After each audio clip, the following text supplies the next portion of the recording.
All right, so let's say I want to make a scatter plot with this information here.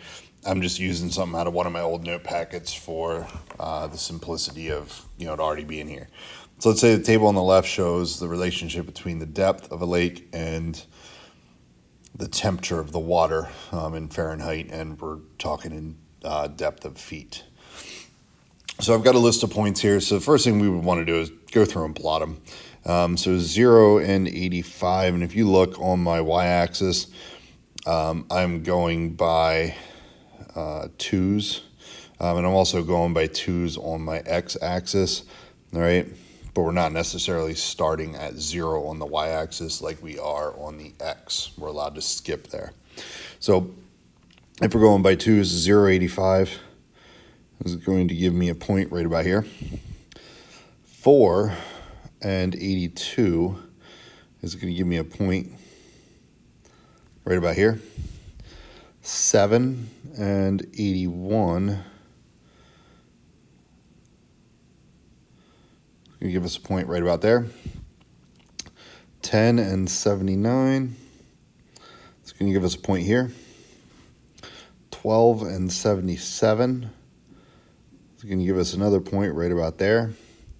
And 15 and 76 is going to give us a point right about here. Okay, so if we look then at the graph itself, I think it's pretty clear that we do have a pretty good straight, direct, linear relationship here.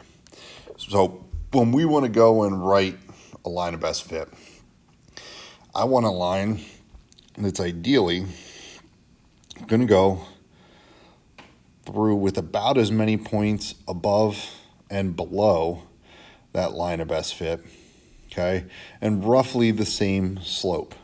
So it could be a little bit up, down, right? Obviously, we don't want it as high or low there. This is really close together, so I don't have a whole lot of wiggle room, but we probably want something that's roughly going through the middle here, okay? Now, one thing, and maybe this wasn't the best example, here it appears that this line of best fit goes specifically through exact points on my graph, okay? It doesn't have to. And in fact, I would encourage you that it probably shouldn't, okay? And here's why. Again, here we have a really, really condensed set of points, right? Where they were very, very close together. Generally speaking, and if you look at some videos where they do this by hand, they'll say go through 2 points. Well, let me show you what going through 2 points does, like if I use, say, these two. If I go through those 2 points, right, especially if I pick them from the table, I get a line that doesn't even come close to what I'm looking at. Or for that matter, if I chose, let's say, the next 2 points here, right? If I go through these two, so my slope's going to be about like that.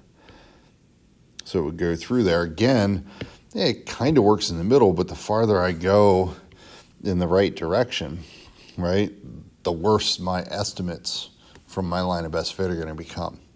So what I would tell you to do, rather than trying to specifically use 2 points on the graph, are draw the line in the middle with roughly the same slope.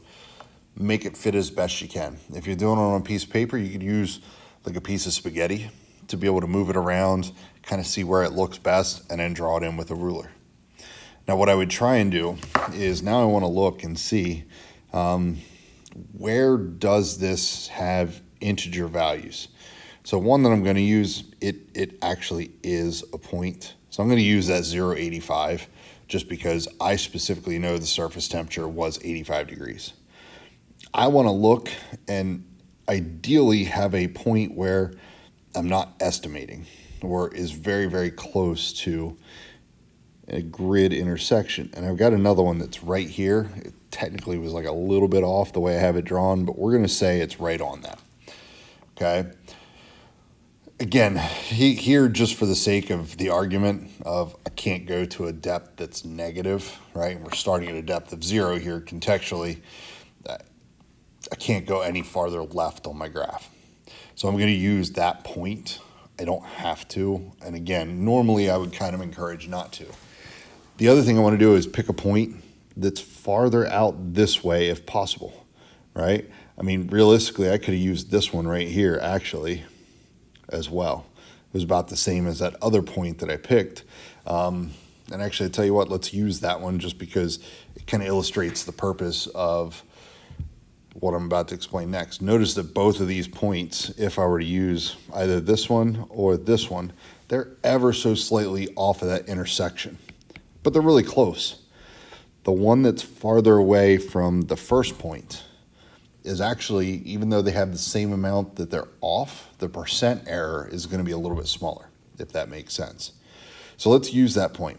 It's not part of our data set. That's okay, right?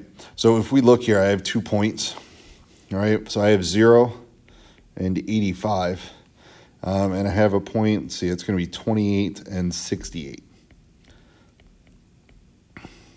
So from here then, I want to go ahead and write my equation. I'm going to have to go through find the slope.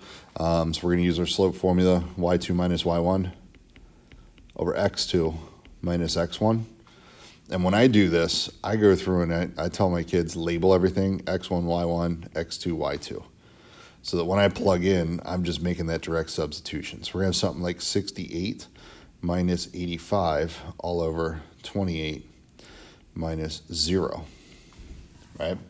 So when I go to actually simplify this, let's see here, we're going to get what? Negative 17 over 28.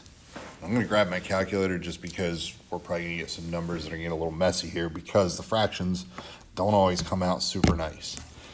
Okay, so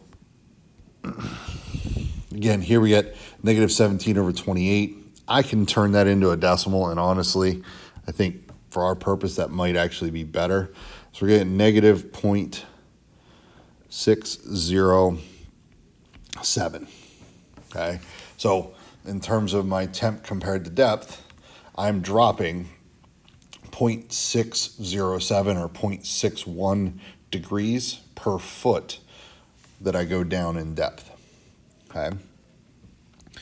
So I can now use that. We can either leave it as 0.607. Let's just do that. A little more accuracy is better than not enough. And let's say that hypothetically here we do have a y-intercept. Let's just say we didn't have that y-intercept, okay? Let's use the other point. I have two options here. I can substitute into either my slope intercept or my point slope equation. I don't want to do that as the equation. So y minus y1 equal to m times x minus x1. Or I can substitute into my slope intercept equation, y equals mx plus b. Okay, so I'll do this two different ways. We'll still get the same result either way. It's just a matter of what I'm subbing into. So I'm going to use that second point, the x2, y2 here.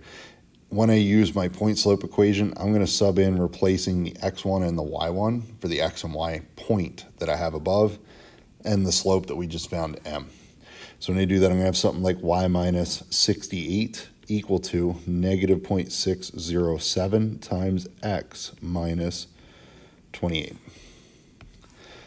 I need to distribute my slope here on the right.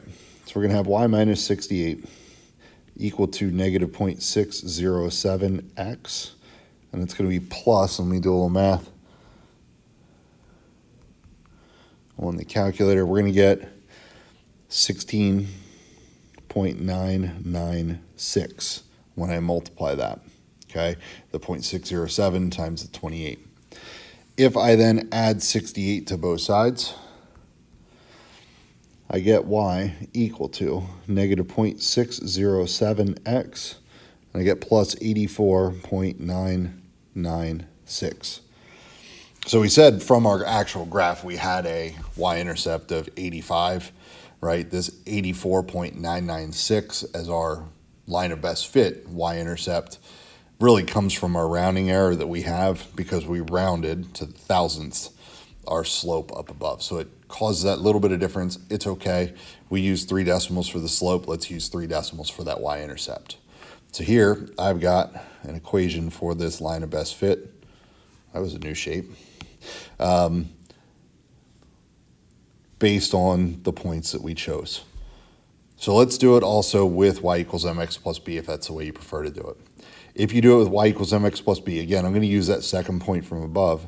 I'm going to sub in replacing x and y and also the m value here. What I'm going to do then is I'm going to find b, right? So when I have my b value, my y-intercept, and I already have the m, then I can sub back in for m and b and write my equation in y equals mx plus b form. When I did it in point slope, I just make the substitution, solve it for y, and we're done. And I can talk about that here in a minute, which way I usually go and why. So if I do that with the slope-intercept equation, we're going to have something like 68 equal to negative 0.607 times 28 and plus the b. Now, I already did some of the math, so when I multiply here, I'm going to end up with 68 equal to 16.996 plus b. When I multiply that, excuse me, that's a negative 16.996 plus b. When I multiply the negative 0.607 times 28. And when I add that 16.996 to both sides, I'm going to get 84.996 equal to b. And now that I have my m from above and my b here, I can sub them both in, replacing the m and the b in y equals mx plus b, and I get the equation y equals negative 0.607x plus 84.996. And again, I get the same equation that we got on the left, just a different way to go about it, how to get there, but we're still getting to that same end result. So which way do I usually do this? A lot of times, if I'm doing it for me, right, especially down the road in my Algebra 2 classes, I tell my kids to use point slope. Point slope, maybe it looks a little bit messier, it looks a little more intimidating, but the nice thing with point slope is I'm substituting in once. I'm plugging in for x1, for y1, and for m. Once I do that, now I simply solve for y and I'm finished. When I do it with slope-intercept, right, I substitute in for x, m, and y, okay, and I have to solve for b. And then I have to remember to take this b value and the m that I already had and plug them back in one more time for m and b to get that final equation. So if you're comfortable using slope-intercept, go with it that way. There's nothing wrong with it. If the point slope method, if it makes sense, probably the preferred way to go, especially for down the road, just because it kind of gets you to that next step, that next level. And again, I like it simply because it's one substitution and I simplify and I solve for y. Versus the other way, I have to do multiple substitutions. At the end of the day, it's about the same amount of work. It's really about the same amount of messiness. It's a matter of preference. So hopefully this example here makes a little bit of sense. Again, key things, you want that line to go roughly through the middle of your points with about the same slope. And I want to choose points that aren't necessarily on my data set. It does not have to be, and I would argue that it probably shouldn't normally be points from your data set. I want you to pick intersection points on the graph or from the grid, from the graph, that your line actually goes through, okay? Don't try and make it match points that happen to be there, okay? So pick values like I did here, where my line went through this spot, okay? And again, if this weren't stopping at a depth of 0, I probably would have picked something out here to the left of my data set to use as another point so that I could get a better picture, a better representation. The farther you have those points spread out, the less error that we have, right? We're going to have a certain amount of error due to approximation, due to estimation. The closer our points that we use, if they're close together, that error gets magnified or amplified.